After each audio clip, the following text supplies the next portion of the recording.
Você já viu um eixo de rolamento gigante sendo fabricado desta forma? E o processo de fabricação em série de tambores de aço? No vídeo de hoje veremos esses e outros processos industriais metalúrgicos que são extremamente satisfatórios e fascinantes.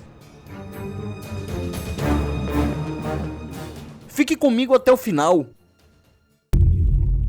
Eu sou o Vitor e você está no Tudo Tech HD. Já peço que deixe seu like, se inscreva e ative o sino para todas as notificações. Este é o processo de fabricação de grandes eixos através da técnica de laminação de cunha cruzada.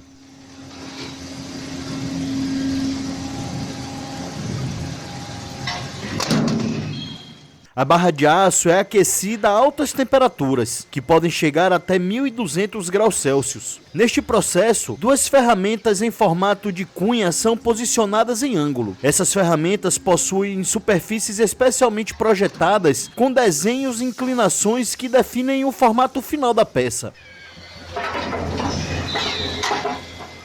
A orientação cruzada das cunhas é fundamental para gerar a torção e a distribuição do material ao longo do eixo. À medida que a peça de aço aquecida passa pelas ferramentas de laminação, ela é deformada progressivamente pela pressão das cunhas. O cilindro gira e se desloca à medida que é empurrado ao longo do comprimento das cunhas, resultando em uma deformação homogênea em toda a sua superfície.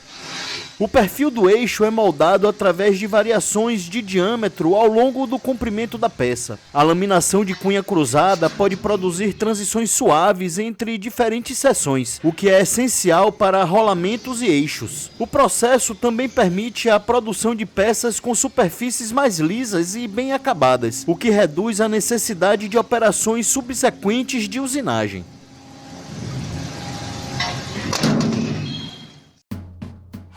Agora veremos a produção de tambores de aço, também conhecidos como tonéis. O processo começa com a utilização de bobinas de aço carbono. Esse aço é geralmente do tipo laminado, a frio ou a quente, dependendo das propriedades mecânicas desejadas para os tambores. As bobinas de aço são desenroladas e cortadas em chapas planas, usando máquinas de corte automatizadas. O corte é feito de forma precisa, seguindo as dimensões exatas necessárias para a formação dos diferentes componentes do tonel, como o corpo e as tampas superior e inferior. Para tambores com capacidade acima de 200 litros, a chapa deve ter espessura entre 0,9 e 1,2 milímetros.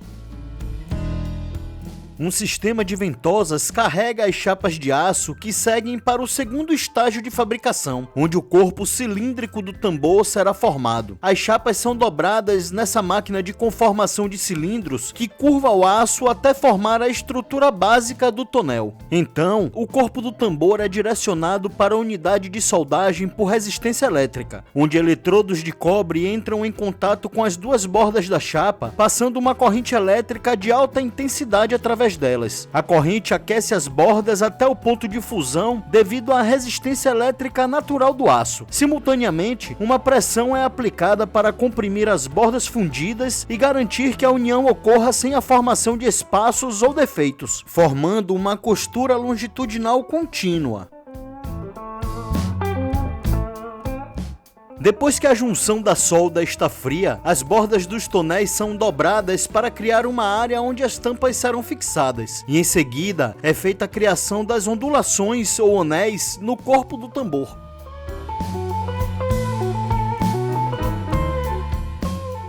Essas ondulações aumentam a resistência dos tambores, ajudando a prevenir amassados e deformações durante o transporte e armazenamento.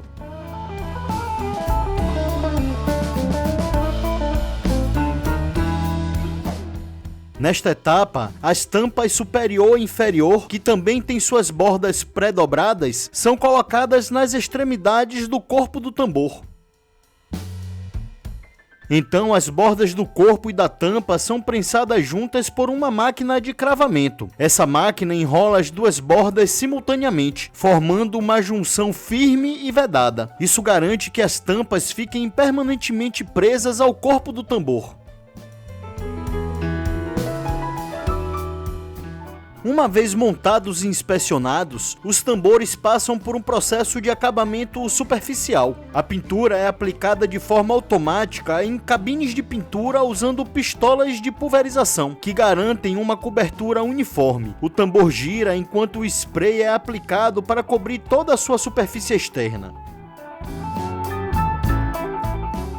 Dependendo da aplicação, esses tambores podem ser pintados com tintas especiais, geralmente à base de epóxi ou esmalte, para proteção contra a corrosão.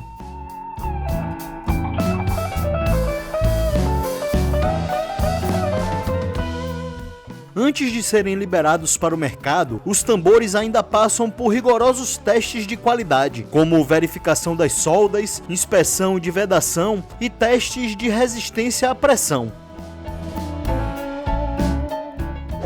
Lembre de se inscrever em nosso canal e deixar o seu like, isso nos ajuda muito.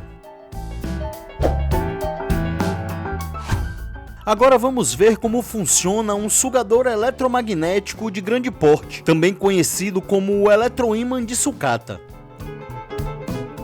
Este equipamento funciona com base no princípio do eletromagnetismo, ou seja, na criação de um campo magnético a partir de uma corrente elétrica. Quando uma corrente elétrica passa por um fio condutor enrolado em uma forma de bobina, ele gera um campo magnético. Nesses sugadores eletromagnéticos, esse princípio é ampliado para gerar um campo magnético forte o suficiente para atrair e levantar objetos metálicos pesados.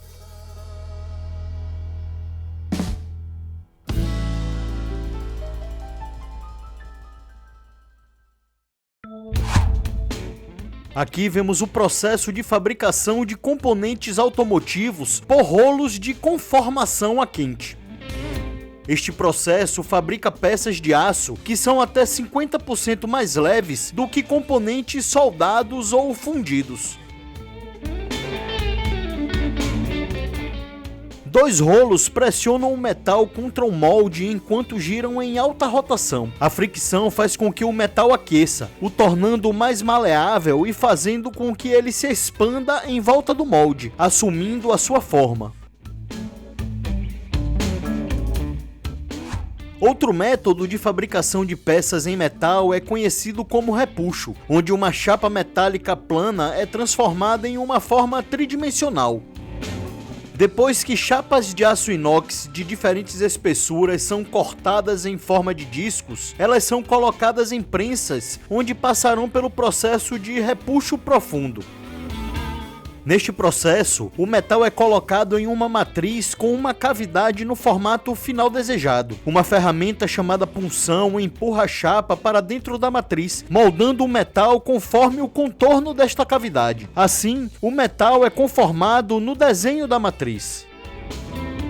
Aqui, as peças repuxadas passam por tratamento térmico para aliviar tensões internas e melhorar a dureza e a resistência do metal. Depois que prensas hidráulicas estampam o fundo das panelas com a logomarca, elas seguem para a etapa de ajuste do seu formato e logo após para a área onde passará pelo processo de limpeza e polimento.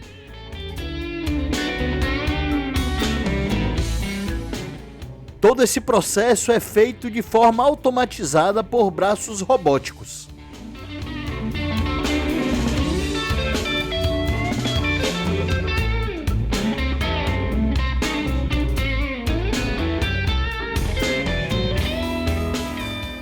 Alguns modelos de panelas são revestidos com materiais antiaderentes. Esse revestimento é aplicado em várias camadas e curado em fornos.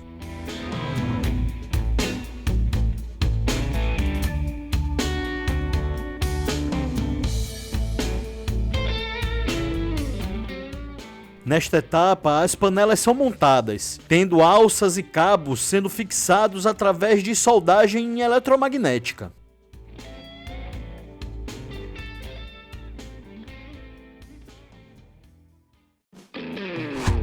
Esta é a máquina dobradora de tubos controlada por CNC, modelo CH120, fabricada pela empresa Amob.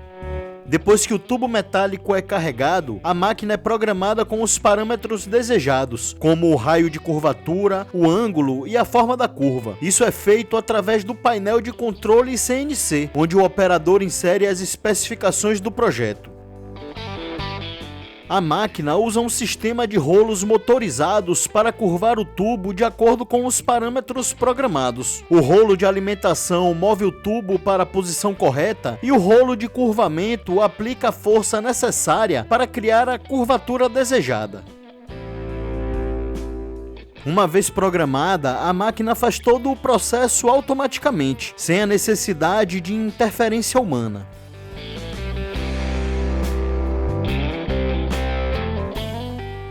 Mas caso a curvatura em tubos tenha sido criada através do processo de soldagem, este equipamento pode ser utilizado para remover a linha de solda. Trata-se de uma lixadeira de cinta, modelo MB650RV, ideal para acabamento em tubos retos e curvos.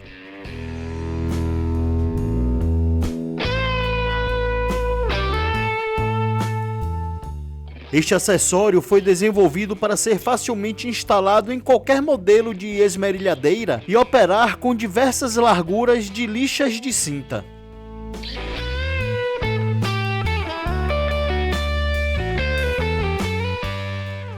E estamos chegando ao final de mais um vídeo. Obrigado por ficar comigo até aqui. Se você gosta do nosso canal, se inscreva e ative o sino para ser avisado sempre que publicarmos um novo conteúdo. Deixe um comentário dizendo de onde você nos assiste e o que achou deste vídeo. Peço que Deus abençoe a você e a sua casa e esteja sempre bem.